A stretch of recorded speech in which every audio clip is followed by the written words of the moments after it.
بسم الله الرحمن الرحيم. الحمد لله رب العالمين، اللهم صل على سيدنا محمد وعلى آله وصحبه وبارك وسلم. اللهم علمنا ما ينفعنا وانفعنا بما علمتنا وزدنا علما وعملا وإخلاصا وإحسانا إنك أنت العليم الحكيم.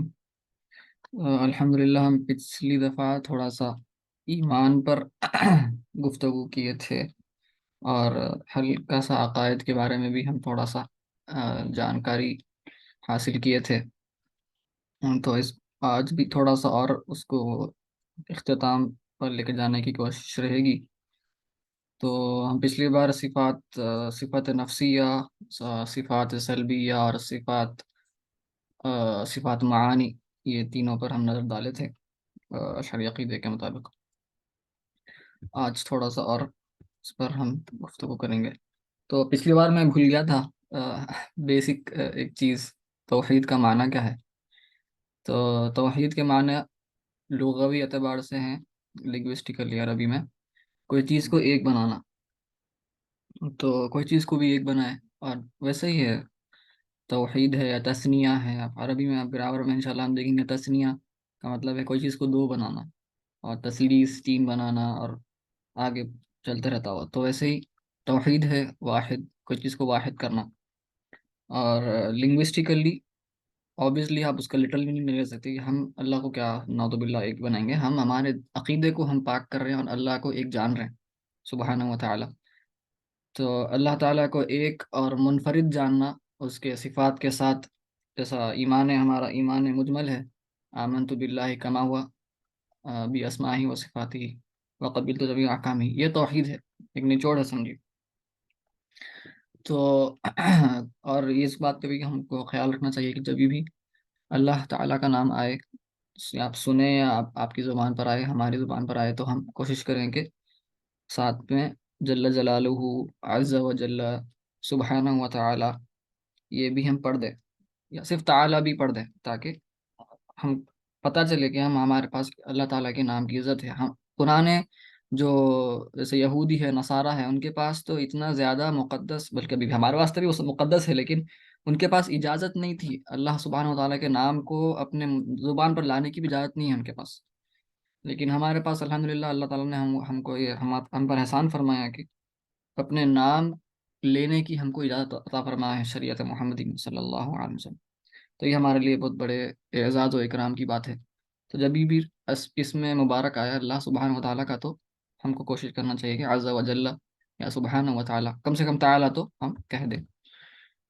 تو یہ ہم دیکھ لیے تھے اس سے پہلے سیکٹس کے بارے میں. میں آگے بڑھتا ہوں. فرقوں کے بعد یہ صفات معانی ہو گئے،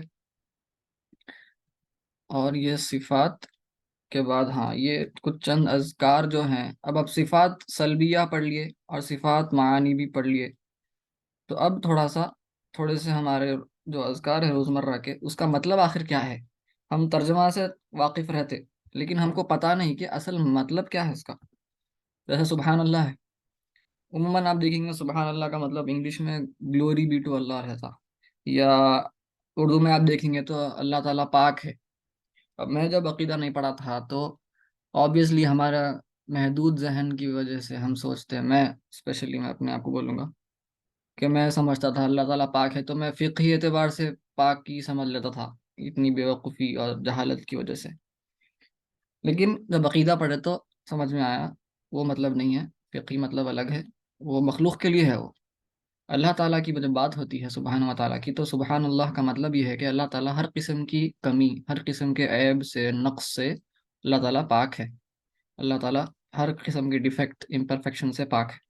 سبحان اللہ کا مطلب ہی وہ ہے کہ میں اللہ تعالیٰ کو پاک جانتا ہوں ہر قسم کی عیب سے.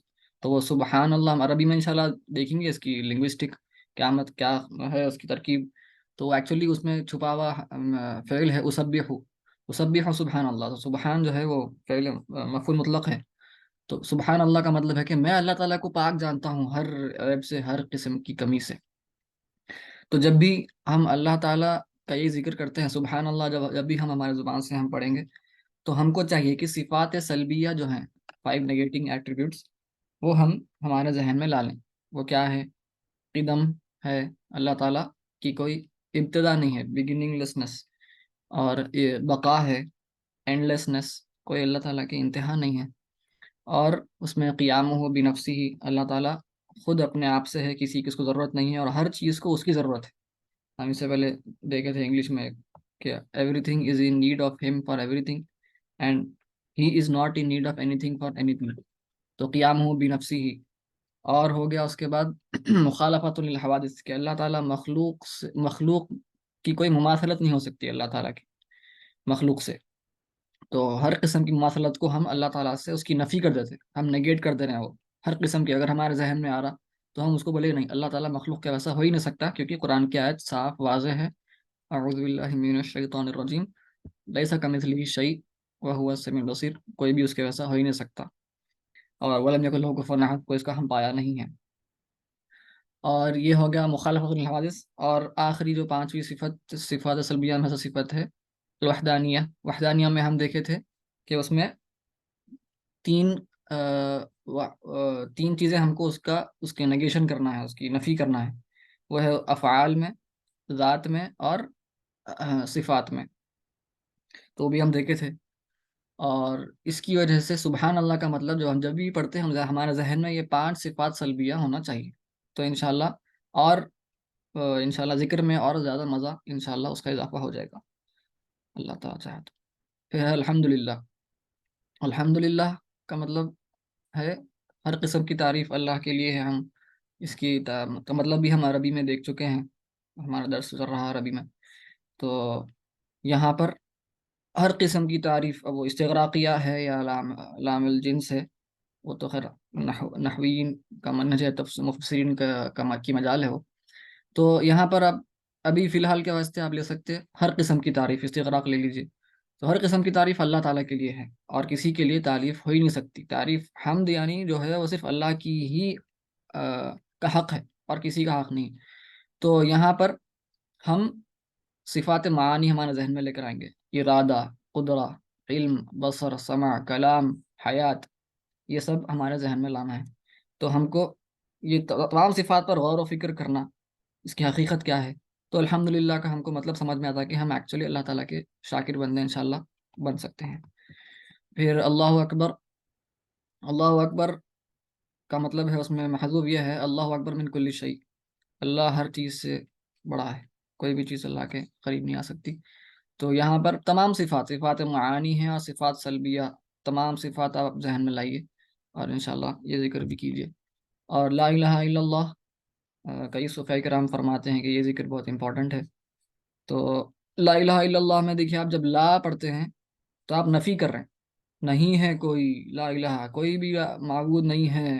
تو لا الہ کے وقت صفات سلبیہ ذہن میں لائیے، کہ صفات سلبیہ سے ہم نگیشن کر رہے ہیں، ہم ہر قسم کے باطل خدا کی ہم نفی کر رہے ہیں. کوئی خدا ہو ہی نہیں سکتا، پورے باطل خداؤں کی نفی ہو جا رہی ہے صفات سلبیہ میں. کیونکہ ہر خدا کو آپ دیکھیں گے، انہیں اس کی بگننگ رہتی، اس کی اینڈنگ رہتی. جو باطل خدا ہیں لوگ بنا دیے ہیں، اس کی اینڈنگ رہتی، انہیں مخلوق سے مشابہ رہتا، مماثلت رہتی اس میں، اور انہیں خود سے نہیں ہو سکتا، اور انہیں ایک بھی نہیں رہتا. اس کے ٹکڑے بھی ہو جاتے ذات میں بھی، اس کے صفات میں بھی، اور اس کے افعال تو رہتے ہی نہیں.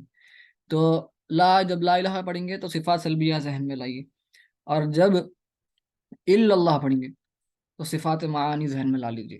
تو انشاءاللہ لا الہ الا اللہ کا مزہ بھی انشاءاللہ اللہ تعالیٰ چاہا تو اور اس میں مزید اضافہ ہو سکتا. تو اب یہ اللہ تعالیٰ پر جو کلام تھا ہمارا، اللہ تعالیٰ کے صفات اسماء حسنہ پر تھوڑا سا وہ مکمل ہو گیا. یہ بگننگ انٹروڈکشن کے واسطے ہے، تو زیادہ طویل نہیں ہے. اور ہم تھوڑا سا ابھی اہل سنت کا عقیدہ کیا ہے انبیاء کے متعلق وہ بھی دیکھ لیں گے علیہ السلام. تو اچھا، واجب عقلاً، ریشنلی نیسیسری، میں یہ نہیں جانا چاہ رہا ہوں اس میں ابھی، انشاءاللہ عقیدہ پڑھے وقت جاؤں گا. لیکن ابھی تھوڑا سا سمجھنے کے لیے ہلکا سا میں عرض کر دیتا ہوں کہ کوئی بھی چیز امپاسبل ہم جو سوچتے ہیں کہ یہ امپاسبل ہے، جیسے مثال کے طور پر ایک شخص کا بغیر کوئی پلین، بغیر کوئی مشین کے اپنے آپ اڑنا، یہ کیا ہے؟ ممکن ہے، پاسبل ہے، امپاسبل ہے، ضروری ہے، کیا ہے؟ تو ہم بولیں گے امپاسبل ہے. نارملی آپ کوئی بھی شخص سے سوال کرے تو نہ بولے امپاسبل ہوتا. تو لیکن یہ جو امپاسبل ہے، لیکن پھر ہم یہ بھی دیکھتے ہیں کہ اولیاء کرام ہوا میں اڑے ہیں بغیر کوئی سہارے کے، تو وہ کیسا ہوا پھر؟ آپ امپاسبل نہیں ہے مطلب اس کا، ہم جو سوچے تھے کہ امپاسبل چیز ہو رہی، تو امپاسبل چیز نہیں رہی پھر وہ، اگر وہ کوئی کر کے دکھا دے کوئی اولیاء اللہ میں سے، تو پھر وہ امپاسبل نہیں رہی۔ تو اس لیے علماء کیا کرتے ہیں، دو الگ تقسیم کر دیے، تو پاسبل، امپاسبل، اور ایک تیسرا ہوتا ہے نیسیسری۔ تو وہ بولتے ہیں، میں سرسری عرض کر دے رہا ہوں، انشاءاللہ عقیدہ کے پڑھتے پڑھتے وقت اپن اور ڈیٹیل میں پڑھیں گے کہ ایک چیز ہوتی پاسبل یا impossible from the perspective of عادت، یعنی آپ عادتاً اس کو دیکھتے جا رہے ہیں، ایمپیریکلی انگلش میں ہم بولتے ہیں ایمپیریکلی، آبزرو کر رہے ہیں، بار بار آبزرو کر کے دیکھیں آپ ہر وقت دیکھیں کہ آگ جلا رہی، جب بھی آگ میں کچھ ڈالتے تو جل جاتی وہ چیز، تو آپ بار بار آبزرو کر کے یہ اس فیصلے تک پہنچے کہ جی آگ میں کچھ ڈالتا تو جل جاتا، ٹھیک ہے؟ تو یہ ہے آپ کا آبزرویشن، ایمپیریکل ایویڈنسز آپ کے پاس صرف۔ لیکن علماء عقیدہ فرمائے کہ ہر چیز ایسا نہیں رہتی، یہ ایک پرسپیکٹیو ہے آپ کا، عادتاً عادت کے پرسپیکٹیو سے دیکھ رہے ہیں آپ، یہ پاسبل جو آپ بول رہے ہیں۔ لیکن ایک ہوتا ہے عقلی پرسپیکٹیو، انٹلیکچولی، ریشنلی، لاجیکلی آپ اگر سوچے تو وہ ایک الگ پرسپیکٹیو ہے، وہاں پر پاسبل امپاسبل الگ ہو جاتا۔ تو ویسے ہی علماء فرماتے ہیں کہ اللہ تعالیٰ چاہا تو آگ میں کچھ ڈالے بھی تو نہیں جلنا ہو سکتا، تو وہ بولتے کہ عقل کیا یہ بات مانتی؟ جی ہاں عقل مانتی، عقل بولتی جی ہاں آگ میں کچھ ڈالے اور نہیں جلا، ایسا ہو سکتا ہے بھائی، اللہ تعالیٰ چاہا تو ایسا ہو سکتا۔ تو علماء فرماتے ویسے ہی کوئی ہوا میں، کیا اللہ تعالیٰ چاہتا اگر ہم کو زمین پر چلنے والا انسان بنایا، مخلوق ایسی بنایا، ایسی خلقت ہے ہماری انسانوں کی کہ ہم زمین پر چلتے ہیں نیچرلی، کیا ہم کو اللہ تعالیٰ پرندوں کا ویسا اڑنے والا مخلوق بنا سکتا تھا؟ کیا عقل مانتی ہے آپ کی؟ بالکل مانتی ہے عقل، جی ہاں ایسا بھی ہو سکتا تھا، اللہ تعالیٰ چاہا تو ہم کو اڑنے والی مخلوق بنا سکتا تھا، لیکن وہ ہم کو ایسا بنایا۔ تو ممکن عقلی طور پر ہے کہ انسان اڑ سکتا ہے، عقلی اعتبار سے، from the perspective of rationality, logicality, آپ وہاں پر بول سکتے ہیں کہ جی ہاں میں اڑ سکتا ہوں، یا ابھی فی الحال میں نہیں اڑ سکتا ہوں لیکن اللہ تعالیٰ چاہا تو اٹ از پاسبل۔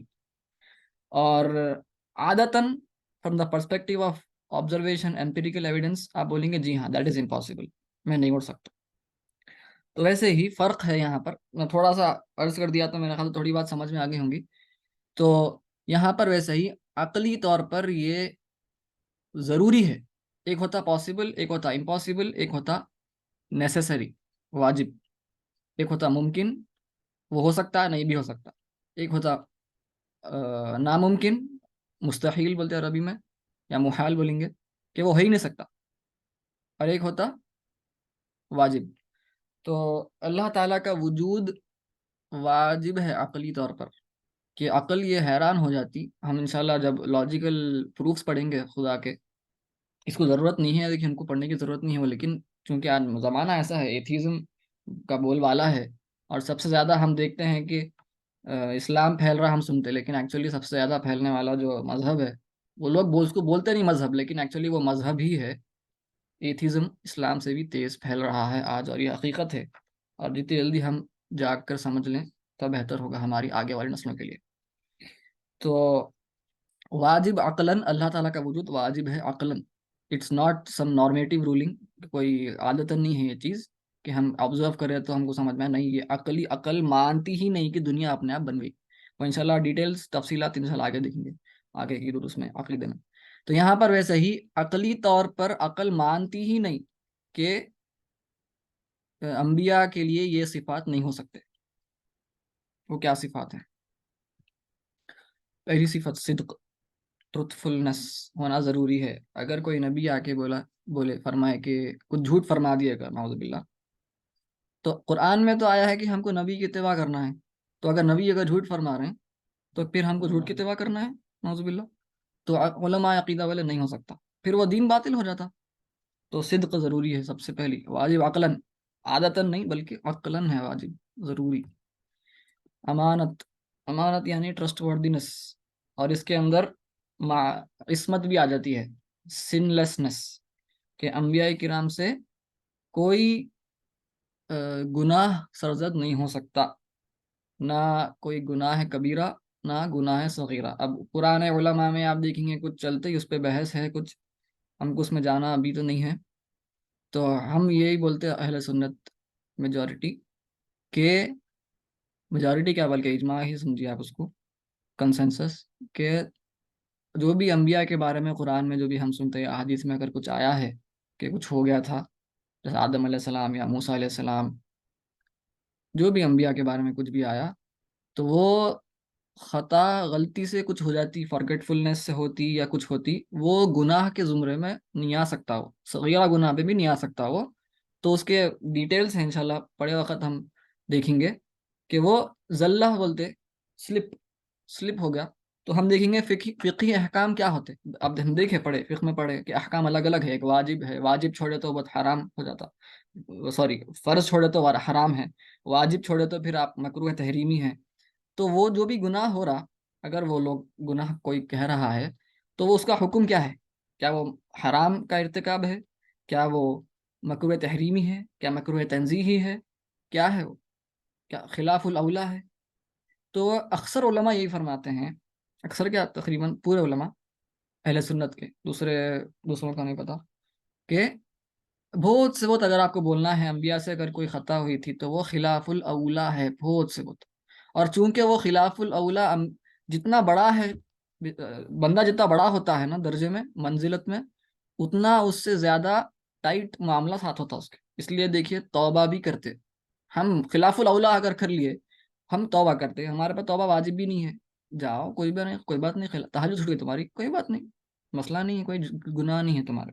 لیکن جب انبیاء سے خلاف الاولا کے جیسا بھی چھوٹی سی اگر مسٹیک ہو گئی جو گناہ نہیں ہے خلاف الاولا، تو انبیاء اس پر بھی توبہ کرتے ہیں۔ تو جتنا بڑا شخص ہوتا ہے اتنا بڑا اس کا پھر توبہ کا معیار بھی وسیع ہوتا ہے۔ تو وہ ہے، مختصراً عرض کر دے رہا ہوں۔ تو اس میں امانت میں عصمت بھی آ جاتی، سنلیسنس، اور امانت میں یہ بھی ہے کہ کوئی بھی آپ ٹرسٹ آپ کے اوپر کرے، اعتبار کرے، تو کوئی اعتماد کرے تو دھوکہ نہیں دیتے۔ اور فطانہ، انٹیلیجنس، انبیاء کیونکہ دوسرے جو وہاں کر کفار تھے یا جو بھی تھے انکار کرنے والے منکرین دین کی، تو وہ ان سے بات کرتے تھے انبیاء، ان کو تبلیغ کر کے اپنی بات منوانا ہوتا تھا۔ تو کوئی اگر اس کا الٹا ہے بلادہ، اسٹوپیڈیٹی، تو کوئی اگر بے وقوف رہے تو انہوں اپنی بات نہیں منوا سکتے۔ ابراہیم علیہ السلام کا واقعہ ہے کہ پورے بتوں کو آپ مار کے بتا دیے ان لوگوں کو، دیکھو یہ بڑا بت مارا، تو وہ لوگ بولے ایسا ہو ہی نہیں سکتا۔ تو آپ دیکھیں یہاں پر ابراہیم علیہ السلام خود منطق استعمال فرما رہے ہیں، لاجیکلی اس کو ان لوگوں کو بتا رہے ہیں، تم لوگ کتنے بے وقوف ہیں کہ تم لوگ اتنا خدا کی عبادت کر رہے ہیں، اور پھر جب میں بول رہا ہوں کہ یہ نہیں مارا پوروں کو، تم لوگ بول رہے ہیں نہیں مار سکتا انہیں، تم لوگ کیسے بے وقوف ہیں؟ تو ایسے کئی ہم کو ملتے ہیں انبیاء کے مواقع جہاں پر آپ علیہ السلام اپنی فطانت کا اظہار فرمائے ہیں۔ تو امپورٹنٹ ہے، انٹیلیجنس بہت ضروری ہے، اس کے بغیر نبی نہیں ہو سکتا۔ اور تبلیغ یہ ہے اسپریڈنگ دا میسج، دعوت دینا، یہ تبلیغ کے بغیر پھر نبی نہیں ہو سکتے، رسول بھی نہیں ہو سکتے، ٹو بی آنےسٹ، کیونکہ آپ کو دعوت دینا ہے تو پھر دین پھیلیں گا، اب دعوت ہی نہیں دے سکتے تو پھر کیسا ہو سکتا؟ تو اس کے لیے کیا ہوتا، دعوت دینے کے لیے بھی آپ لوگ آپ کے قریب آنا۔ تو چونکہ کبھی کبھار ہم ایسا بھی سنتے ہیں کہ ایوب علیہ السلام کو کچھ ایسی بیماری ہو گئی تھی کہ کیا کہتے ہیں، اندر سے تدوید بولتے اس کو، کہ کیڑے نکلنا شروع ہو گئے جسم سے۔ تو یہ جو سب روایتیں ہیں یہ سب جھوٹے روایت ہیں، کیونکہ اگر انسان کوئی نبی یا رسول کے جسم سے اگر کیڑے نکلنے کی ایسی خطرناک بیماری ہو گئی، دیکھیے نارمل بیماری جو انسانوں کو ہوتی ہے، چونکہ انبیاء بشر بھی ہیں، تو ہم بولتے دیکھیے نارمل جو بیماریاں ہیں، بخار آنا یا کچھ نزلہ کھانسی، یہ ہو سکتا، لیکن اتنی خطرناک بیماری ہو جانا کہ لوگ ڈر کے بھاگ جاتے ہیں، ایسی بیماری ہوئی تو کسی سے بھی وہ لوگ قریب بھی نہیں آتے، تو اس سے کیا ہوتا، تبلیغ نہیں کر سکتے پھر۔ تو تبلیغ کرنا ضروری ہے، تو اس لیے ہم بولتے ہیں ایوب علیہ السلام کے بارے میں جو بھی ہے، بیماری بے شک ہوئی تھی، لیکن وہ جو اتنی خطرناک بیماری ہو گئی کہ اندر سے کیڑے نکلنا شروع ہو گئے وہ وغیرہ وغیرہ، یہ بات بالکل عقل کے خلاف ہے، اور یہ صفت پھر مشکل ہو جاتی تبلیغ کرنا۔ تو اس کے لیے علماء عقیدہ بولتے ہیں کہ یہ نہیں ہو سکتا، تبلیغ ضروری ہے۔ تو یہ چار صفات ہیں اور بھی صفات ہے لیکن یہ 4 مین ایٹریبیوٹس تو انبیاء کے ہم کو معلوم ہونا چاہیے۔ اور ہم عقیدے کی بات کریں تو ہم کو پتہ ہونا کہ عقیدہ آخر لیتے کہاں سے، کوئی بھی حدیث آ گئی لے لیے، کوئی بھی قرآن کی آیت آئی لے لیے، ایسے ہی ہوتا، احادیث قرآن سے ٹکرا جاتے یا احادیث اپنے آپ میں ٹکرا جاتے تو کیا کریں گے، کہاں سے عقیدہ لیں گے؟ اب حدیث میں آیا ہے، قرآن میں خود آیا ہے اللہ تعالیٰ کا ید اللہ، اللہ تعالیٰ کا ہاتھ، تو کیا اس کا کیا مطلب لیں گے؟ تو پہلے سمجھنا ہے کہ ہمارے سورسز کیا ہیں تو ہم سمجھ سکتے۔ تو اشعریز اور ماتریدیز کیا کرتے؟ دیکھیے اثریز تو ہم دیکھ لی کہ اثریز یہ سب اتنا نہیں جاتے ڈیٹیل میں، وہ لاجک استعمال ہی نہیں کرتے، خاموش بولتے جی یہ ہے جو بھی ہے، خاموش ہم ایمان لا لیا، ہم کوئی بات نہیں کرتے۔ لیکن اشعری ماتریدیز تھوڑا جاتے لاجک کیا ہے۔ تو یہ علماء فرماتے ہیں ان دونوں کو ملا کر نارملی اشاعرہ کہا جاتا ہے، اشاعرہ۔ تو جب اشاعرہ کہیں گے تو اشعری ماترید دونوں کی بات ہو رہی، دونوں مراد ہیں، لیکن صرف اشعریہ اگر کہیں تو صرف اشعریز مراد ہیں۔ تو اشاعرہ نارملی جب کتابوں میں لکھا رہا تھا خالی اشاعرہ تو اس کا مطلب ہے کہ اشعری اور ماتریدی دونوں۔ تو وہ بولتے ہیں، اور یہ عقلی بات سامنے رکھتے ہیں کہ زیادہ تر ہمارے پاس جو بھی ہمارے ایمان سے جو تعلق ہے، عقیدے سے تعلق ہے، شروع کے 13 سال سرکار صلی اللہ علیہ وآلہ وسلم مکہ شریف میں صرف عقیدہ پڑھاتے رہے، ٹھیک ہے، اتنی امپورٹنٹ چیز ہے یہ۔ تو یہ جب اتنی امپورٹنٹ چیز ہے تو ہم تک جو بھی پہنچیں گی عقیدے کی بات، تو ہم کو چاہیے وہ 100% سرٹینٹی کی بات ہونا۔ اگر ذرا بھی اس میں 99% بھی وہ پکی ہے، 1% ڈاؤٹ ہے، تو ہم بولیں گے بھائی یہ نہیں ہو سکتا کہ ہم اس پر ٹوٹلی ایمان لائیں، مطلب اگر یہ بات کا انکار کرنا کفر تو نہیں ہو سکتا، آپ بدعتی بولیے کیا بولتے بولیے، لیکن کفر تو نہیں ہو سکتا۔ تو ہم عقائد کے معاملے میں ہم بولیں گے متواتر ہونا اور محکم ہونا۔ ہم دیکھے تھے متواتر کیا ہے، محکم کیا ہے، قرآن درست میں دیکھے تھے۔ تو متواتر ہونا اتنی زیادہ ہونا کہ 100% یقین ہو جائے، اور محکم رہنا کہ کوئی اس میں ایمبیگیٹی نہیں ہے سمجھنے میں، عبارت میں، حدیث ہو کے قرآن۔ تھوڑے اشعریہ میں کیا ہے، تھوڑا سا وہ لوگ تھوڑے احادیث احاد بھی لے لیتے ہیں، ہم دیکھے تھے احاد اور متواتر میں فرق کیا ہے۔ تو ماتریدیز کیا ہے، تھوڑا بہت ٹائٹ ہے، متواتر اور محکم ہی ہونا بولتے ہیں۔ اشعریہ تھوڑے سے لوز ہیں کہ وہ کیونکہ کم لاجک استعمال کرتے ہیں تھوڑی سی بنسبت ماتریدیہ کے، تو تھوڑا سا احاد بھی قبول کر لیتے ہیں، لیکن زیادہ تر دیکھیے آپ اصل مین کانسیپٹ کیا ہے، متواتر ہونا، 100% سرٹینٹی۔ ایسا نہیں ہو سکتا کہ صرف ایک صحابی کو سرکار فرمائے ایک چیز اور پھر وہ آگے آتے گئی اور ہم آگے آگے وہ حدیث صحیح ہو گئی تو اب ہم بولے بھائی یہ حدیث صحیح ہے اس پہ ایمان لاؤ، مطلب اس کو انکار کرنے والا کافر ہے، ایسا بول دے رہے ہیں آپ۔ علماء بولتے ہیں نہیں ہو سکتا ایسا بھائی، سرکار صرف ایک صحابی کو فرمائے، اتنی امپورٹنٹ چیز تھی عقیدے کی ایمان سے متعلق، صرف ایک صحابی کو فرمائے، ہو ہی نہیں سکتا، اور وہ ایک صحابی صرف ایک تابعی کو فرمائے، ایسا نہیں ہو سکتا۔ تو علماء عقیدہ بولتے ہیں ہم اس کو انکار کرنا کفر نہیں ہوگا، بدعت ہوگی ایٹ میکس، کفر نہیں ہو سکتا۔ تو یہ ہے ابھی جو میں عرض کیا۔ پھر تو قطعی ثبوت میں بھی ہونا، ہم دیکھے تھے قطعی ثبوت، قطعی دلالت، قطعی ثبوت میں بھی ہونا، دلالت میں بھی قطعی ہونا ضروری ہے، ونی نہیں ہو سکتا۔ ونی رہا اس لیے ہم دیکھے تھے، دیکھیے واجب کا انکار کرنا کفر نہیں ہے، کیوں؟ کیونکہ وہ ونی ہے۔ تو متشابہات پر آ جاتے ہیں، ابھی جیسے میں ید اللہ اور وجہ اللہ کی بات ہوئی، کیا مطلب ہے ان کا؟ تو کچھ احادیث اور قرآن میں تھوڑے سے ایسے عبارتیں آپ کو ملتے ہیں جن کو آپ لٹرلی اگر لے لیے تو خود قرآن سے کانٹراڈکشن پیدا ہو جاتا، تضاد پیدا ہو جاتا۔ کیسا سمجھنا؟ جیسے ید اللہ ہے یا وجہ اللہ ہے، یا حدیث میں آیا ہے قدم ہے، ساق ہے، تو یہ کیسا سمجھیں گے؟ تو سب سے پہلے ہم کو معلوم ہے محکم ہے اور متشابہ ہے، قرآن میں 2 قسم کے آیات ہیں، یہ بات تو پکی ہے۔ اب اگر کوئی آ کر بولے ہم کو، خاص طور سے ہمارے سلفی بھائی بولتے کہ بھائی یہ محکم متشابہ سب بیکار باتیں ہیں آپ کے، سب پہ ایمان لاؤ، تو محکم پہ ایمان نہیں لاتے۔ یہ اشعریہ پہ ان کی طرف سے الزام ہے، وہابی کی طرف سے، کہ تم ایمان نہیں لاتے ہو، متشابہ آیات پر تمہارا ایمان نہیں، مطلب متشابہ ہے ہی نہیں بولتے نا۔ تو قرآن کی آیت ہے سورہ آل عمران میں ہی اللہ تعالیٰ فرما رہا ہے کہ تھوڑے آیتیں محکم ہیں وَأُخَرُ متشابہات، اور تھوڑے متشابہات، اور جو محکم ہے ہن ام الکتاب فرمایا اللہ تعالیٰ کہ وہ اصل کور ہیں، اصل کتاب کے مغز وہ محکمات ہیں۔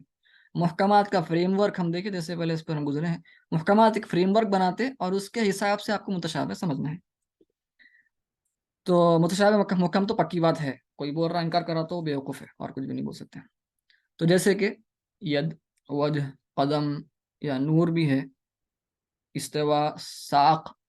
تو یہ جب ان کا لٹرل میننگ اگر آپ لیں گے نا، لٹرل میننگ، جیسے ہینڈ ہو گیا، فیس، دیکھیے آپ، قدم، پیر ہو گیا، لائٹ یعنی کہ جو فوٹونز کی لائٹ ہے ہمارے گھر میں جو لائٹ رہتی، وہ لائٹ، یا استوا کا مطلب ایکچولی کوئی چیز سے مل کر بیٹھنا، لگے ہوئے رہنا، ایکچولی فزیکلی لگے ہوئے رہنا کوئی چیز سے. ساق ہے، اس کو شین بھی کرتے ہیں تھوڑے، ہمارے اردو میں پنڈلی کرتے ہیں شاید ساق کو. تو یہ سب جو ہیں یہ متشابہ ہیں. کیوں؟ کیونکہ یہ ڈائریکٹ ان کا ٹکراؤ ہو رہا لیسا کمثلہ شیء سے، کوئی بھی اس کے ویسا ہے ہی نہیں، ہو ہی نہیں سکتا، کوئی بھی نہیں ہے اس کے ویسا. تو یہاں پر آپ دیکھیے ید ہے، یہ ایک انسان مخلوق کے پاس بھی ید ہوتا ہے، وجہ، یہ سب فزیکیلٹی کی طرف جا رہے ہیں. نور، ہم لٹرل میننگ کی بات کر رہے ہیں یہاں پر، جو صوفیہ کرام جو نور فرماتے ہیں ہم اس کی بات نہیں کر رہے ہیں، وہ الگ چیز ہے. تو ہم لٹرل میننگ بالکل بھی نہیں لے سکتے یہ سب الفاظ کا، اور جو بھی الفاظ دیگر جو میں یہاں پر لسٹ نہیں کیا، ان کا لٹرل میننگ لینا کیا ہوگا. ہم جو پڑھے تھے مخالفت للحوادث، اللہ الصمد، تو سمد، اللہ الصمد جو قرآن کی آیت ہے اس سے ٹکرا جاتے، لیسا کمثلہ شیء سے ٹکرا جاتے، ولم یکن لہ کفوا احد سے ٹکرا جاتی ہے بات، اگر لٹرل میننگ لے لیے اس کا. تو کیا ہوتا ہے اس کا مطلب کہ اللہ تعالیٰ مکان کا محتاج ہے. کیونکہ دیکھیے فزیکیلٹی اگر ہے آپ کے پاس، so you have to be in 3 dimensions. کھلی بات، سائنٹیفکلی بات کریے، اگر آپ کے پاس ہاتھ ہے کسی کے پاس، یا وجہ ہے، یا ایون قدم ہے، کچھ بھی ہو، آپ فزیکیلٹی کی بات کرنا شروع کر دیے. And physicality means you are bound by 3 dimensions. Time اور اسپیس سے اب آپ باؤنڈ ہو گئے. ٹائم اور اسپیس ہم دیکھ چکے ہیں اللہ تعالیٰ کی مخلوق ہے، اللہ تعالیٰ خود مخلوق سے محدود نہیں ہو سکتا، نعوذ باللہ من ذالک. تو یہ سب چیزوں کی ہم نفی کرتے. تو اس کا اب کیا سمجھنا کیسا ہے اس کو، تو ہم دیکھیں گے. تو 2 منہج ہے اس میں. 2 مناہج کیا ہیں ابھی دیکھتے ہیں. پہلا منہج کیا ہے؟ تفویض، یعنی ڈیلیگیشن، کنسائنمنٹ، اللہ تعالیٰ کے سپرد کر دینا. یہ کیا ہے؟ تقریباً سلف، یعنی کہ جو شروع کے 3 جنریشنز تھے ہمارے صحابہ، مسلمانوں کے صحابہ، تابعین اور اتباع التابعین، یہ 3 جنریشنز کے جو جنریشنز ہیں ان کے تقریباً زیادہ تر علماء کا یہی عقیدہ تھا کہ تفویض کرنا ایسے جو بھی الفاظ آ رہے ہیں قرآن میں. اور یہ سب سے احتیاط والی اپروچ ہے، سب سے احوط ہے، سب سے سیف اپروچ یہی ہے. کیا فرماتے ہیں وہ کہ جو بھی معنی آ رہا ہم بولیں گے اللہ تعالی و رسول عالم، ختم. اللہ اس کے رسول کو معلوم کیا مطلب ہے اس کا، میں ایمان لا لیا قرآن کی آیت ہے. تو ہم دونوں کیا فرماتے، سب سے پہلے فرسٹ چیز لٹرل میننگ جو ہے اس کی نفی کریے، کیونکہ لٹرل میننگ کی نفی آپ کریں گے تو آپ کا عقیدہ درست رہے گا. ورنہ اگر آپ لٹرل میننگ نہیں ہو سکتا بھائی، فزیکل ہو سکتا اگر آپ بولے نعوذ باللہ، تو پھر ڈائریکٹ قرآن کے خلاف جا رہے ہیں، وہی محکمات کے خلاف جا رہے ہیں، محکم آیات کے خلاف جا رہے ہیں. تو سب سے پہلے نگیٹ دا لٹرل میننگ. پھر سیکنڈ اسٹیپ کیا کریں گے، اس کی ایکچوئل میننگ جو اللہ تعالیٰ اصل مراد کیا ہے وہ اللہ تعالیٰ کو معلوم، اس کے رسول کو معلوم، ہم کو نہیں معلوم، ختم. اور فقہ الاکبر ہے امام ابو حنیفہ سے منسوب کتاب ہے عقیدے کی، اور اس میں امام فرمائے ہیں کہ ایون ٹرانسلیشن بھی نہیں کرنا چاہیے ایسے الفاظ کا. عربی صرف عربی میں رکھ دئیے، اس کو عربی میں نازل ہوئے عربی میں رہنے دیجیے. اگر آپ کر رہے ہیں فار ایگزامپل ید اللہ فوق ایدیہم، لٹرلی کیا معنی ہوتا، اللہ تعالیٰ کا ہاتھ ان سب کے ہاتھ پر ہے. تو اس کو آپ ترجمہ ایسا نہیں کریں گے، ترجمہ آپ کو کرنا چاہیے اللہ تعالیٰ کا ید ان سب کے ہاتھوں پر ہے. ترجمہ ایسا کریے تاکہ جو پڑھ رہا اس کو بھی سمجھ میں نہیں آنا کہ آخر ہو رہا کیا. عربی کا لفظ ترجمے میں بھی عربی کا لفظ ہی استعمال کیجیے، کوئی اس میں آپ کو پڑھنے کی ضرورت نہیں ہے. اور یہ سب سے سیفسٹ اپروچ ہے کوئی مسلمان کے لیے. تو یہاں پر یہ سلف کا منہج تھا. تھوڑا سلف دوسرا طریقہ بھی استعمال کیے ہیں، ہم دیکھیں گے اسپیشلی حضرت ابن عباس رضی اللہ عنہ، دیکھیں گے ہم کہ کیا طریقہ ہے. لیکن یہ سب سے سیفسٹ اپروچ ہے. ہم لٹرل میننگ بالکل ہم نہیں ہو سکتا کیونکہ وہ محکمات کے خلاف جاری ہے، متشابہ آیت ہے، اور متشابہ کو ہم کو سمجھنا ہے محکم کے زیر عنوان. تو محکم کے فریم ورک میں ہم متشابہ سمجھیں گے. تو یہاں پر سمجھ میں نہیں آ رہی متشابہ ہمارے کو، تو ہم بالکل اللہ تعالیٰ کے سپرد کر دیے اس کے معنی مفہوم. تو ہم عربی میں لکھیں گے اس کو. تو ہم جب بولیں گے فار ایگزامپل، جب اللہ نور السماوات والارض ہے، تو ہم بولیں گے اللہ تعالیٰ نور ہے، بے شک نور ہے اللہ تعالیٰ. تو ہم عربی میں بول رہے ہیں.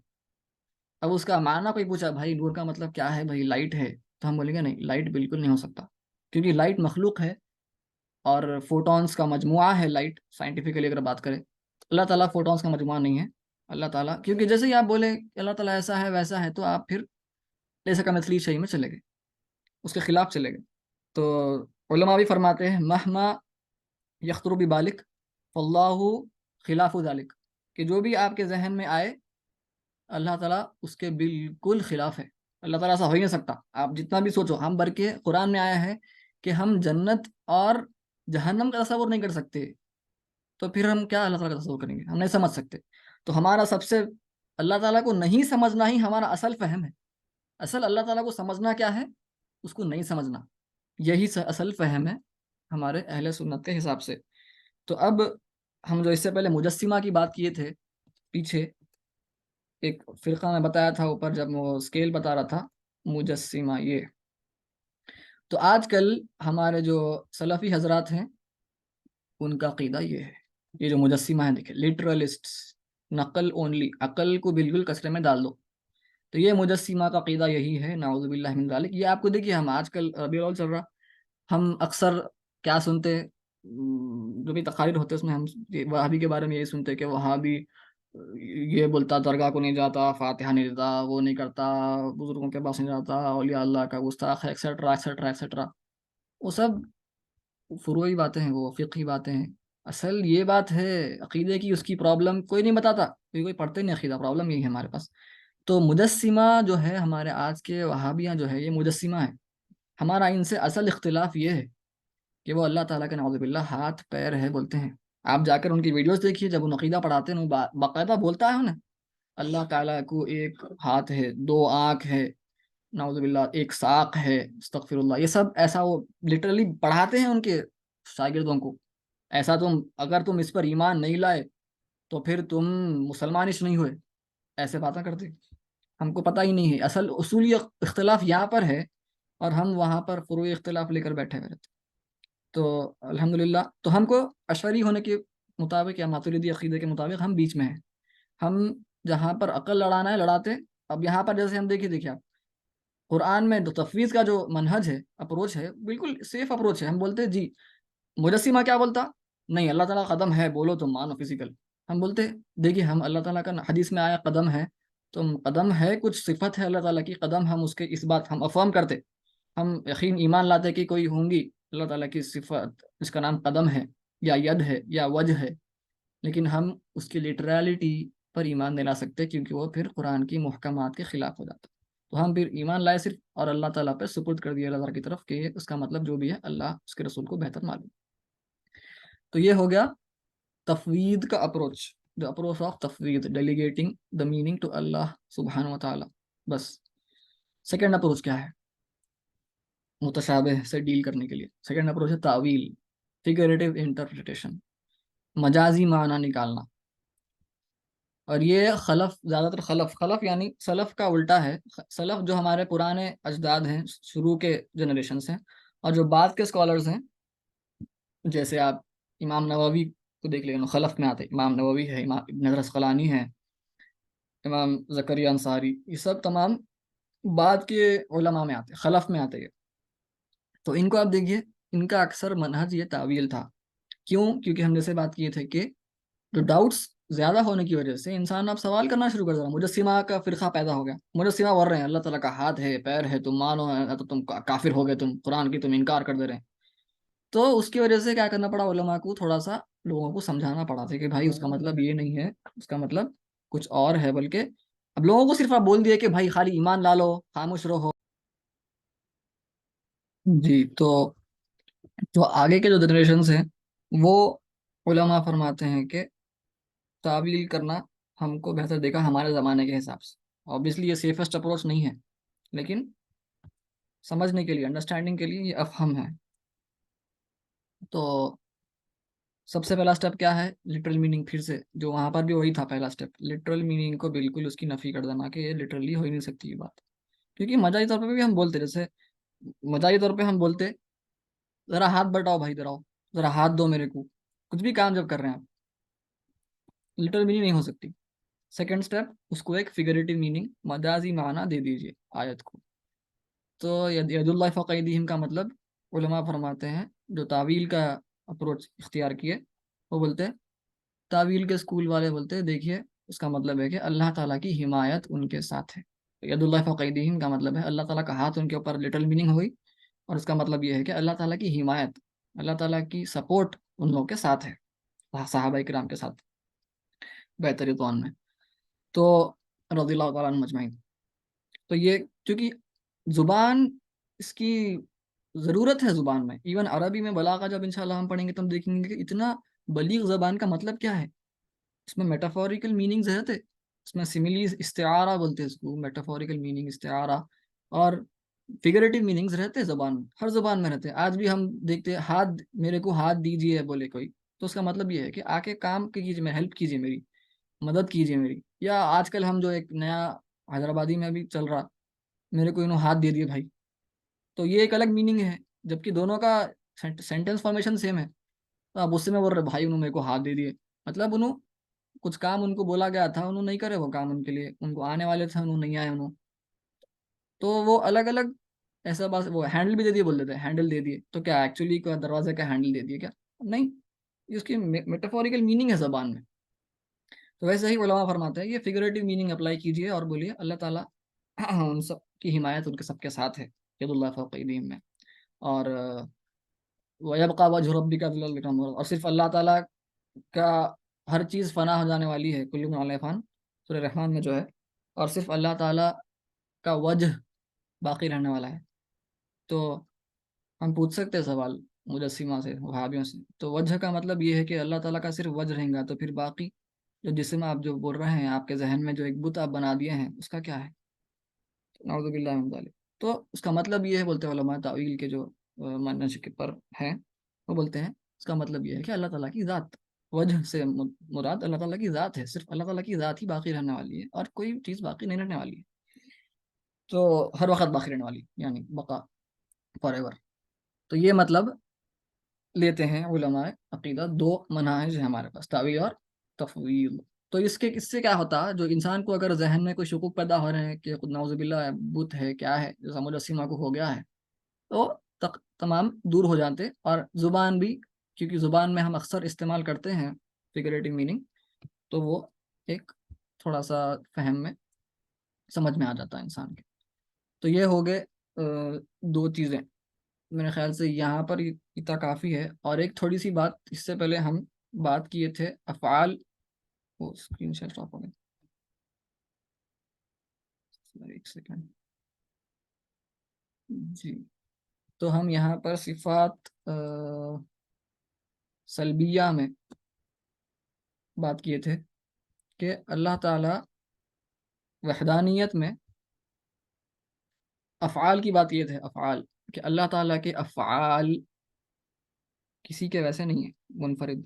اور پھر وہاں پر عقیدہ یہ بھی بات ہوئی تھی کہ ایکچولی جو فعل کرنے والا ہے، جو بھی افعال ہو رہے ہیں دنیا میں، یہ سب کرنے والا اہل سنت کا عقیدہ یہ ہے کہ اللہ تعالیٰ ہی خود فرمانے والا ہے. انسان کے پاس صرف قصد، یعنی نیت کی کا اختیار دیا گیا ہے اس کو. وہ ایکچولی کوئی کام جو بھی ہم روزمرہ چل رہے ہیں پھر رہے ہیں، یہ ہم نہیں کر رہے ہیں، یہ اللہ تعالیٰ کر رہا ہے. حقیقی فاعل ہے، حقیقی اللہ تعالیٰ ہے. اور قرآن سے اس کی نص یہ ہے، ٹیکسچوئل پروف یہ ہے،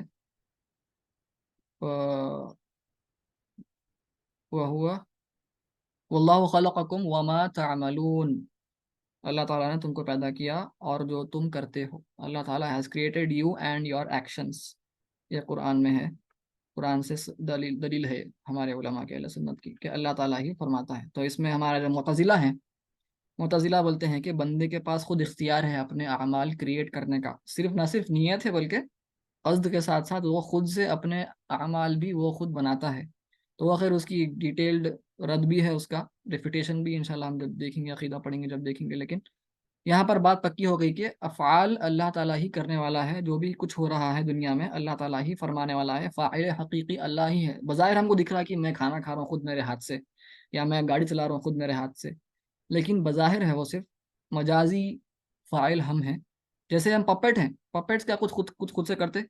کوئی پپٹ شو رہا، یا کوئی وینٹریلوکوسٹ ہے، انہیں بات کرتے رہتا، پپٹ کو لے کے پپٹ سے بات کرتے رہتا، تو کیا پپٹ خود سے کچھ بات کر رہا؟ نہیں کر رہا، وہ صرف وینٹریلوکوسٹ کے ہاتھ پیرا چل رہے اور نہیں چل بات کر رہا۔ پپٹس بھی ویسے ہی ہے، جو کرو بول رہے وہ کرتا پپٹ، ویسے ہی ہم پپٹ ہے، لیکن فرق اتنا ہے کہ ہمارے پاس نیت قصد کرنے کا اختیار اللہ تعالیٰ نے عطا فرمایا ہے، جس کی وجہ سے ہم پر تکلیف ہے، یعنی لیگل ریسپانسبلٹی ہے، اکاؤنٹیبلٹی ہے، جس کی دار و مدار پر ہم قیامت کے دن محاسبہ کیا جائے گا کہ تم اچھا عمل کیا یا برا عمل کیا۔ تو وہ ایک چیز ہے، اور اللہ تعالیٰ جو بھی ہم سے کراتا ہے وہ ہمارے قصد کے مطابق ہی فرماتا ہے، اسی لیے ہم اکاؤنٹیبل ہے۔ ورنہ اگر ہم کچھ کرنا چاہ رہے ہیں اور اللہ سبحانہ تعالیٰ کچھ اور کرا دے رہا ہے ہمارے سے، تو پھر وہ تو ظلم ہو جائے گا، تو پھر اکاؤنٹیبلٹی کی illogical ہو جاتی ہے وہاں پہ۔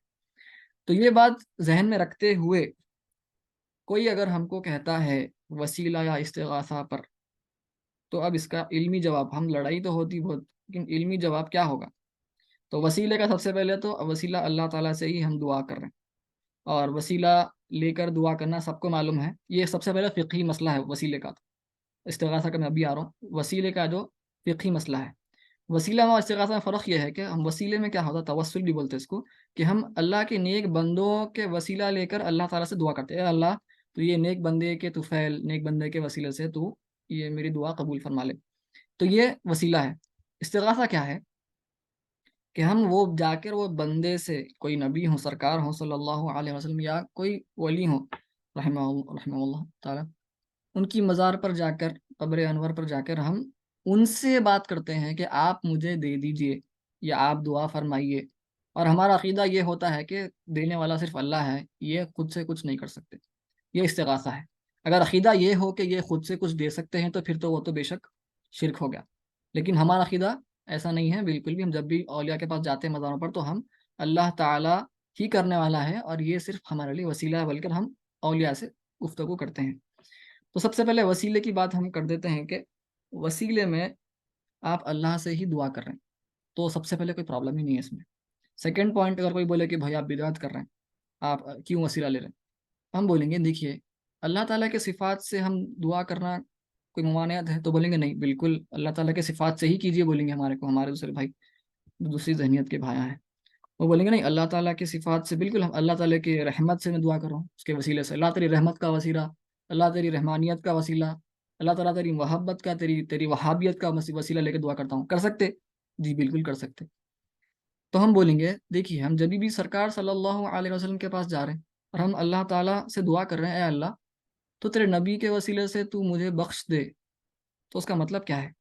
اس کا مطلب یہ ہوا انڈائریکٹلی، نبی کا وسیلہ لینا کا مطلب کیا ہے؟ نبی کا کوئی مرتبہ ہے، منزلت ہے، کوئی درجہ ہے نبی کا، اس لیے ہم دعا کریں، اور وہ منزلت نبی کو کون عطا فرمایا؟ اللہ تعالیٰ عطا فرمایا، اور وہ عطا کیوں فرمایا؟ کیونکہ اللہ تعالیٰ نبی سے محبت فرماتا ہے۔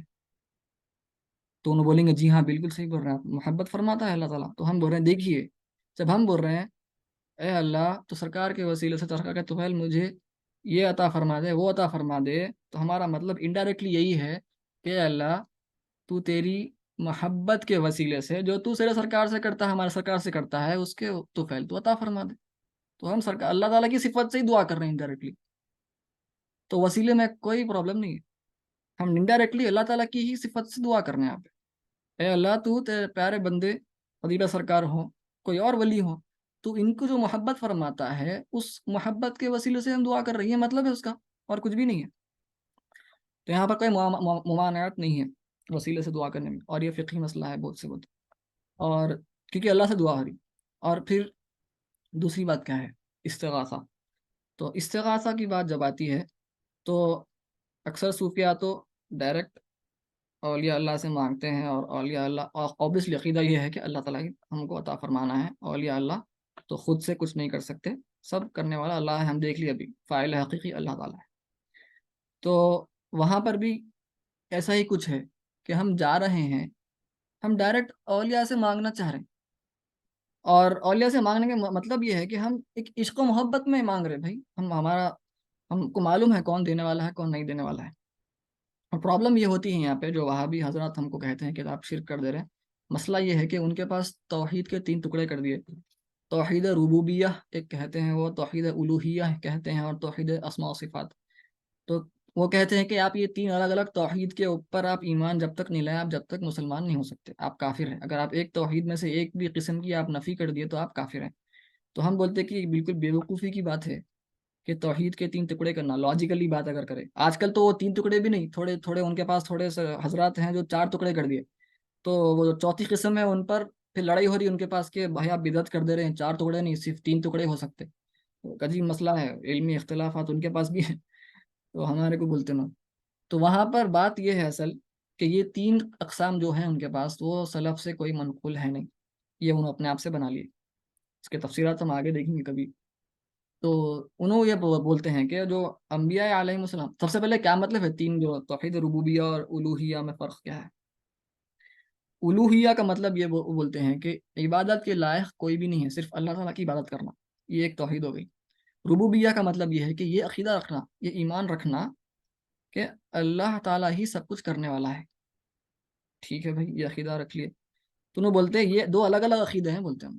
اور جو کفار تھے، جو مشرکین مکہ تھے، ان کا عقیدہ ربوبیہ پہ تھا، کہ ان کا عقیدہ یہ تھا، بولتے ہیں وہ، کہ اللہ تعالیٰ رب ہے، لیکن وہ دوسرے جو بت تھے ان کی بھی عبادت کرتے تھے۔ تو وہ ربوبیہ مانتے تھے لیکن الوہیہ نہیں مانتے تھے، عبادت سب کی کرتے تھے، اللہ کی بھی کرتے تھے، ان دوسرے بتوں کی بھی کرتے تھے، باطل خداؤں کی۔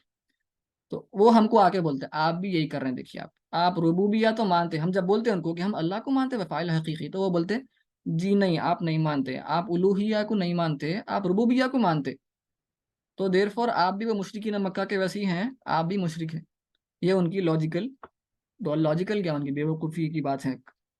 تو سب سے پہلے 3 کہاں سے آئے وہی سوال اٹھتا، لیکن وہ ٹھیک ہے، وہ جانے دیجیے، وہ سوال تو دور کی بات ہے۔ تو ہم ان سے سوال کریں گے، اس کا بھی ڈیٹیل رد ہے کیا کہ 3 اقسام کیسا بنا دیا۔ تو ہم ان سے سوال کریں گے، اچھا بھائی ٹھیک ہے، ہم ربوبیہ نہیں مان رہے نا، ہم ربوبیہ مان رہے، الوہیہ نہیں مان رہے نا، اللہ تعالیٰ مؤثر ہے، اللہ تعالیٰ کرنے والا ہے مان رہے، لیکن عبادت ہم اولیاء کی کر دے رہے نا۔ تو ٹھیک ہے، آپ پھر جب ہم کسی نارمل انسان سے ہم مانگتے ہیں، جیسے روڈ پر چل رہے ہیں آپ، اور کوئی فقیر آ کے آپ سے پوچھا بھائی میری مدد کر دو، تو آپ جب اس کو شرک کا فتویٰ کیوں نہیں لگاتے؟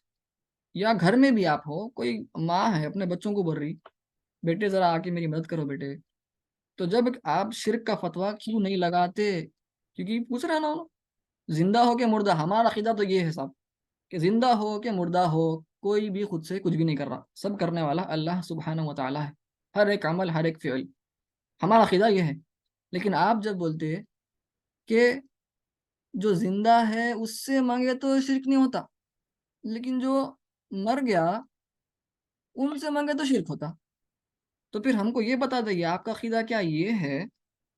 ان سے الٹا سوال ان سے ہوتا، اب ہمارے سے نہیں ہوتا، سوال ان سے ہوتا۔ ہم تو زندے سے بھی مانگتے ہیں، مردے سے بھی مانگتے، ہم مانگتے، لیکن عقیدہ یہ ہمارا ہے کہ اللہ تعالیٰ کرنے والا ہے، چاہے زندہ ہو کہ مردہ ہو۔ لیکن آپ جب بول رہے ہیں کہ زندے سے مانگنے میں شرک نہیں ہے، صرف مردے سے مانگنے میں شرک ہے، تو اس کا مطلب کیا یہ ہے کہ آپ کا کیا یہ معتزلی عقیدہ ہے؟ معتزلی عقیدہ ہے کیا آپ کا یہ؟ وہ پرانا معتزلہ جو فرقہ تھا اس کا عقیدہ ہے کیا کہ بندہ خود اپنے آپ سے مؤثر ہے، زندہ بندے؟ تو یہ سوال ان سے کیا جانا چاہیے، کوئی بیوقوف اگر آ کے ایسے باتیں کرا تو ایک تھوڑا سا علمی جواب تھا، لیکن آبویسلی ان کے پاس بھی اور آرگیومنٹس ہیں، اس کی اور ڈیٹیل تفصیلات ہیں، اس میں ابھی انشاءاللہ یہ محل نہیں ہے، آگے کبھی وقت ملا تو انشاءاللہ ہم عقیدے میں پڑھیں گے۔ تو یہ ایک تھوڑا سا استغاثہ اور توسل کے اوپر میں تھوڑا سا عرض کر دیا۔ اور آخری بات، میں عقیدہ پڑھنے سے پہلے میرے کو ایک مغالطہ ہو گیا تھا کہ اللہ تعالیٰ سے دعا ڈائریکٹ کرنا درست نہیں ہے، کیونکہ ہم اصل دیکھتے ہیں زیادہ تر تقاریر میں وہابیوں کے خلاف جب بات ہوتی ہے تو ایسا ایک ذہن میں بیٹھ گیا تھا میرے کہ شاید ہم کو صرف استغاثہ کرنا بہتر ہے، جا کے اولیاء سے مانگنا زیادہ بہتر ہے اللہ سے مانگنے کے بجائے، ایسا ایک مغالطہ پیدا ہو گیا تھا۔ لیکن پھر کتابوں میں پڑھا تو میرے کو ایک عجیب دکھتا تھا کہ ہمارے پاس تو سب ایسے بیانوں میں ایسے ہی بولتے، دوسرا میرے کو نہیں معلوم، لیکن جو اکثر ہمارے اہل سنت ہیں یہاں کے بر صغیر کے سب کانٹیننٹ کے، وہ یہ ایسی ہی بات سننے میں آتی ہے کہ تو ڈائریکٹ مانگ رہا اللہ سے، ڈائریکٹ مانگتا اللہ سے. تو وسیلہ لے کے بالکل مانگنا اچھا ہے، لیکن میں سمجھتا تھا کہ بزرگوں سے مانگنا زیادہ صحیح ہے، شاید زیادہ بہتر ہے. لیکن کتابیں پڑھا تو سمجھ میں آیا کہ بزرگوں سے مانگنا کے بجائے زیادہ افضل اللہ تعالیٰ سے مانگنا ہے. اور بزرگوں سے بھی ماننے کا ایک طریقہ ہوتا، آپ جا کے مخلوق کو نہیں بول سکتے کہ اے حضرت آپ میری بخشش فرما دیے. ایسے باتیں بھی کرنا بالکل غلط ہے، کیونکہ اگر حضرت زندہ ہوتے تو بھی آپ یہ بات ان سے نہیں کہتے تھے. تو جو آپ حضرت زندہ رہتے تھے جب کچھ بات بول سکتے تھے تو وہ بات آپ کہیں گے. آپ ہم انشاءاللہ پڑھنے والے ہیں فقہ میں بھی کہ نماز میں بھی اگر آپ کوئی دعا کر رہے ہیں ایسی جو مخلوق سے کی جا سکتی، اور نماز میں ایسی دعا کر رہے ہیں جو مخلوق سے کی جا سکتی ہے اور وہ قرآن حدیث میں نہیں آئی، قرآن و حدیث میں وہ دعا نہیں آئی، معصور نہیں ہے وہ، اور آپ ایسی دعا کر رہے ہیں اپنے آپ سے جو مخلوق سے کی جا سکتی، جیسے میں شادی کرا دے، مجھے گاڑی دلا دے، ایسی دعائیں اگر آپ نماز میں کیے تو نماز ٹوٹ جاتی. کیونکہ اللہ تعالیٰ سے آپ وہ دعا کرو جو اللہ تعالیٰ اس کا اصل صرف اللہ سے ہو سکتی ہے، وہ دعا کسی اور سے نہیں ہو سکتی. تو ویسے ہی بزرگوں سے دعا کرنے کا بھی طریقہ ہے، ان کو بہتر ہے کہ آپ دعا فرما دیجئے حضرت میرا یہ مسئلہ ہے یہ حل ہو جائے، اور وہ صرف دنیاوی اعتبار کے حساب سے ایٹ میکس. اخروی جو امور ہے وہ صرف اللہ تعالیٰ سے ہی مانگنا زیادہ صحیح رہے گا، ایسا بہتر ہے. اور اور یہ جب میں کتابوں میں پڑھا، تفاسیر میں بھی پڑھا، میں امام آلوسی کی تفسیر میں تو انہوں بلکہ بہت غصے میں لکھے ہیں، امام محمود آلوسی کی تفسیر روح المعانی، وہ تفسیر میں انہوں بڑے نقشبندی تھے، وہ بڑے غصے میں لکھے ہیں. مطلب سمجھ میں آتا عبارت میں کہ بزرگوں سے نہیں مانگنا بہتر ہے، بلکہ آپ کا یہ اوپینین ہے. تو تھوڑا سا اختلاف ہے اس میں. اکثریت بولتی ہے کہ مانگ سکتے ہیں اہل سنت کے، لیکن تھوڑے علماء نہیں بھی مانگ سکتے، بولتے ہیں حرام ہے بولتے. تو شرک اور حرام میں فرق ہے. یہ ہمارے وہاں بھی حضرت شرک شرک بول رہے ہیں، یہ غلط ہے بالکل. حرام بولو، بہت سے بولنا ہے تو. اور یہ اب میرے کو تھوڑا سا اشکال پیدا ہو رہا تھا کہ یہ کیا تو بھی ہو رہا بھائی، میں پڑھ رہا ہوں کتابوں میں کچھ اور بیانوں میں کچھ سننے کو ملتا. تو پھر پرسوں میرے سے ڈاکٹر نانت قبلہ حضرت ڈاکٹر ارمان محمد علی مدین صدیقی رحمۃ اللہ علیہ قدس اللہ سر العزیز کی ایک ویڈیو کلپ گزری، جو جس کی وجہ سے میرے دل کو اطمینان ہو گیا تو کہ تے بڑے صوفی اور ولی ایسا فرما دیے بات، تو اب تو میرے کو ٹینشن نہیں ہونا چاہیے. تو حضرت اس میں آپ لوگ بھی سنے ہوں گے، میں تو بھی عرض کر دے رہا ہوں کہ حضرت حاضر ہوئے حضرت بیرالعلوم کے پاس رحمۃ اللہ علیہ قدس اللہ وسلم، اور حضرت فرمایا کہ حضرت میں دنیاوی یہ ہے وہ ہے، کچھ دنیاوی امور کے بارے میں طلب کرنا شروع کیا اپنے شیخ سے.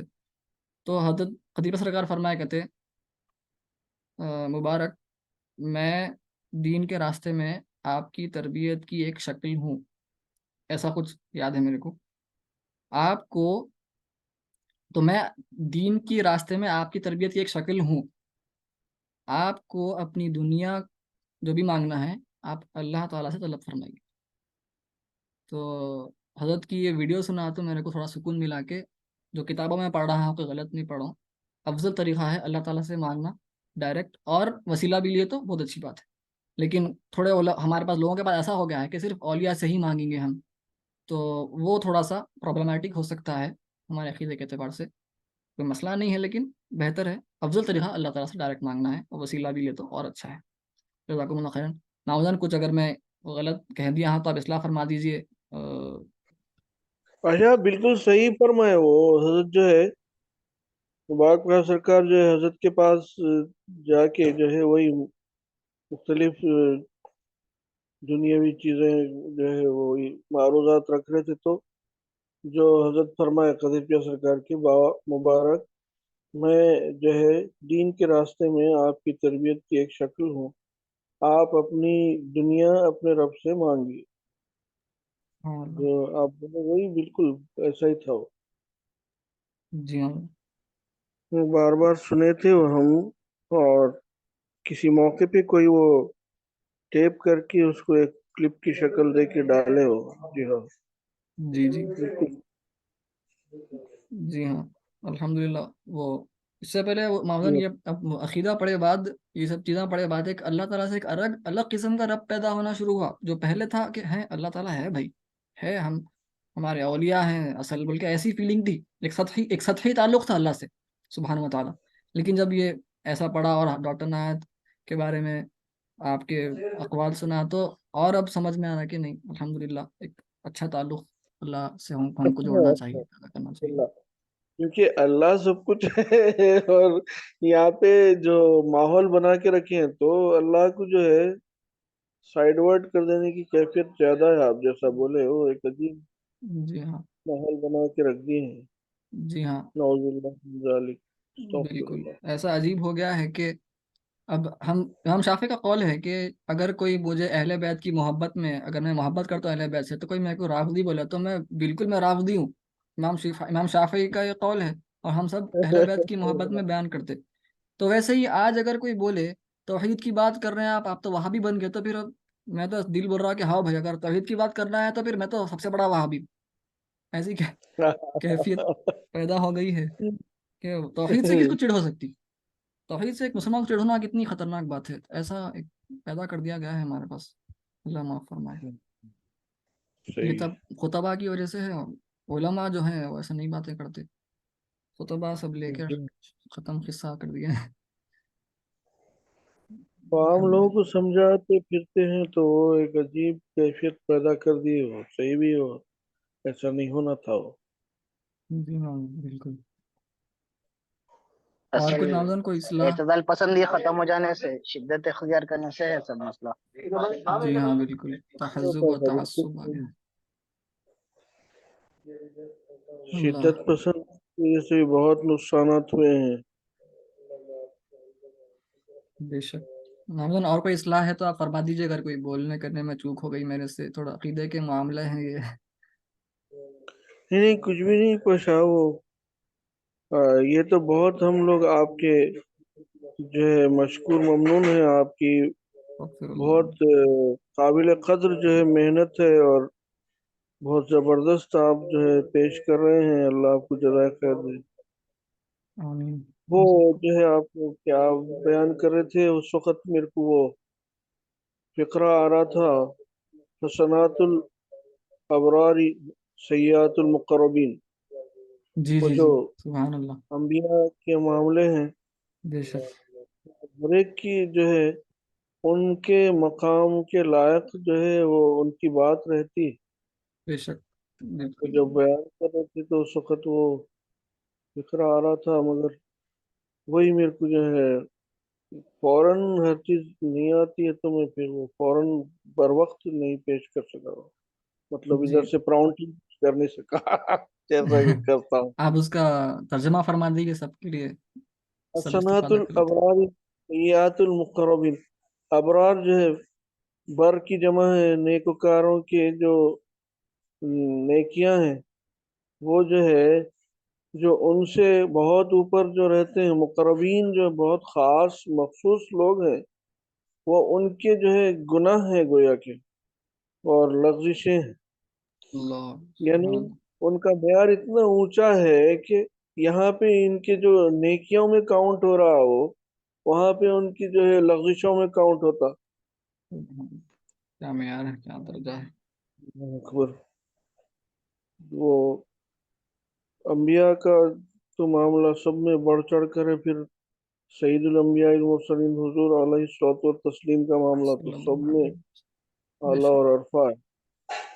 بے تو شک. ہر ایک کے جو ہے معیار و مقام کے لحاظ سے ان کا معاملہ ہے. تو بولنا جو ہے بہت بہت احتیاط کا معاملہ ہے یقیناً. بے شک. وہی بات ہے آپ جو بیان کر رہے تھے. سبحان اللہ، ماشاء اللہ. الحمد للہ.